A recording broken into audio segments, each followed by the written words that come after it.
Okay.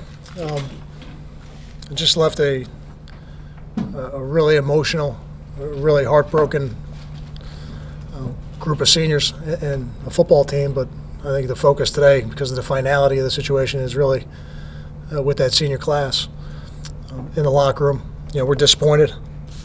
We didn't get it done. At times during the game we played well. 46-41 game, back and forth, took the lead. Lost the lead in the fourth quarter, took the lead back in the fourth quarter. A lot of tremendous efforts out there. A lot of credit to Maryland, their coaches and players alike. We knew it would be a tremendous challenge to be 1-0 today against them. They've got a talented football team. And we're disappointed we didn't get it done today. And I'm disappointed for that group of seniors that this is their last game together. Questions? What did they do offensively in the second half that really gave you guys problems? They did a good job running the football. I mean, you run the ball for 400 yards. They mixed in some quarterback runs, a little bit of option, explosive play by 45. I mean, he did that to us last year too, Ross. He's a good player. So, I looked out on the field at one point, and I saw Jarius out there as a true freshman. I saw John Baddicky out there as a true freshman. And I saw Najee Clayton out there as a true freshman. And then I saw an 81-yard touchdown. And it's hard on those guys. And I'm certainly not putting the blame on them. That is not where it goes. It's just really hard for true freshmen when you get them out there in those kind of numbers in Division I football. So, for those guys, it'll be an experience they can build on. But as I've told you, sometimes when you put freshmen out on the field, some interesting things happen. Kyle, has there been any clarification from the university about your status as coach? I haven't spoken to anybody in the university, and nobody's given me any indication that I wouldn't be the football coach. And I get those questions, Steve, and I think the shame of those type of questions is they lead other people to believe that there's some question about it. And to my knowledge, there's no question about it. I'm the head football coach. I've been here for 4 years now. We've won the only conference championship in the history of this program. We've won the only Lambert Cup in the history of this program. And we've gone to 3 bowl games in 4 years. And I fully expect to be the head coach here for a long time. Yeah, what do you make of the meeting between Julie and President Barchi tomorrow? I don't make anything of it. It's not something that I've been made aware of, and it's really not something that I'm involved in. Coach, you had leads of 17 and 21 in the first half. Was it just the running game that allowed them to crawl back into it? Is there anything you can point to? Yeah, we've proven on the other side of this that there's really very few leads in college football are safe. We've been on the other side of a couple of these games, and when we came in at halftime, I told the offense we need to continue to be aggressive. I felt like we were going to need more points, and we came out in the second half and unfortunately turned the ball over on the first play. That's not the reason. That's just part of the story. But when you get leads in college football, you got to keep playing because we've proven that we can come back. We've done it twice in the last year and a game that we can come back from 25-point deficits, and I had no doubt that Maryland had enough firepower to do it. Kyle, you've said the questions kind of fuel speculation, but so don't you think it would help if someone came out publicly and said Kyle's going to be here? It would end the speculation, no? I don't feel that way. I mean, does your editor come out every day and say Dan Duggan's going to continue to work for NJ.com? No. So again, I'm the head football coach. We've got an excellent recruiting class in place right now. We've got a lot of exciting things happening in our program. This has been a tough year.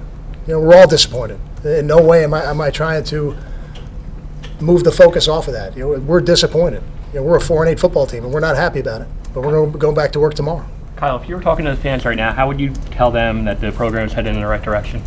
Well, I think when you're talking about the direction of a program, you can't just look at 1 year. I think you got to look at a body of work, and you got to look at the young players that are in the program. And if you take a look at this football team and how many of these players are going to come back next year, you feel great. I don't really want to feel great right now. I'm really disappointed in today. I'm not happy about today. So I don't really want to feel great right now. But your question is about the direction. And I look at all the young players that contributed this year and got a lot of great experience. And there's some growing pains when you do that. But we're going to reap the rewards of that. Kyle, you said you don't want to blame the young players. When will you begin evaluating your assistant coaches? It's way too emotional right now to even think about that. Without making a bowl game this year, what changes in terms of what you're going to be able to do this December? No, we're going to hit the road recruiting. I'm going to hit the road tomorrow. I'll be out at a Long Island championship game tomorrow to watch somebody play, and we're going to hit the road immediately and spend our time, the time we would spend, practicing. We won't need to do that, so we're going to spend it on the road recruiting when we can. Coach, Tyler Croft left early last year. Will you spend any time re-recruiting any underclassmen? Do you foresee any guys declaring for the NFL draft? It's not really about re-recruiting them. To me, it's about the best decision for their family. Tyler made a decision he thought was best for his family. It seems to have worked out pretty well. He seems to be in a good place in Cincinnati. Leonte made a decision that he thought was best for his family. I think ultimately, when we see where he is drafted and what the reports last year were of where he could have been drafted, I think ultimately that'll be a good decision for him as well. And any player that has an interest in pursuing that, I think it's important they get evaluated by the NFL. I think that's an excellent process. They've done a good job of fine-tuning that process to make it really good, and then make the best decision for their family. We want to help them do that. So my job, my role in that process, is really just to provide them as much information as I can. And just to follow up with Leonte Carew, he had a great day today. You think about the Rutgers legacy, Kenny Britt and Brandon Coleman, Mohamed Sanu, now Leonte Carew. Will you use that as a recruiting tool for other receivers? When you recruit a position, that part of the conversation always comes up. The players in the past that have come through your system and really what they've developed into on the other side. Is there any one player moving forward that you think is going to take a leadership role next year? Well, certainly Darius.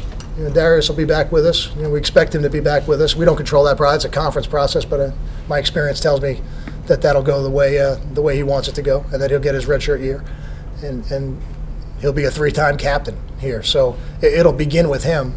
But we've had a lot of other players that I think have stepped up this year as upperclassmen now and are moving in that direction. Coach, you spoke about the youth on the team. A lot of freshmen playing. Obviously, injuries wore the depth thin. What would you say about the secondaries play, especially the younger players throughout the course of the year? I think they played like a young secondary. At times, I thought they made plays and they flashed and they did some really good things. But it's hard for young players to play at a high level consistently. It's just really hard for them. So, I'm pleased with how they've continued to work. They've never allowed themselves to get frustrated. They've continued to work. And now as we go through the offseason, it's going to be important that they continue to do that as well. What was your reaction to the fans booing when Chris came back in after he got knocked out? I don't react to it. I thought Chris reacted to it. I think as he matures, he's not going to react to it. But I don't think it affected his play at all, and that's the most important thing. What about his play? Oh, go ahead, Ryan. I'll give you What about his play, Chris's play? Well, without looking at it on the film, just on the surface, 344 yards passing, 4 touchdowns. The interception at the beginning of the second half, he left the ball inside a little bit. You'd like to see Andre knock that down so it's not an interception. But I thought he played well today. Thank you.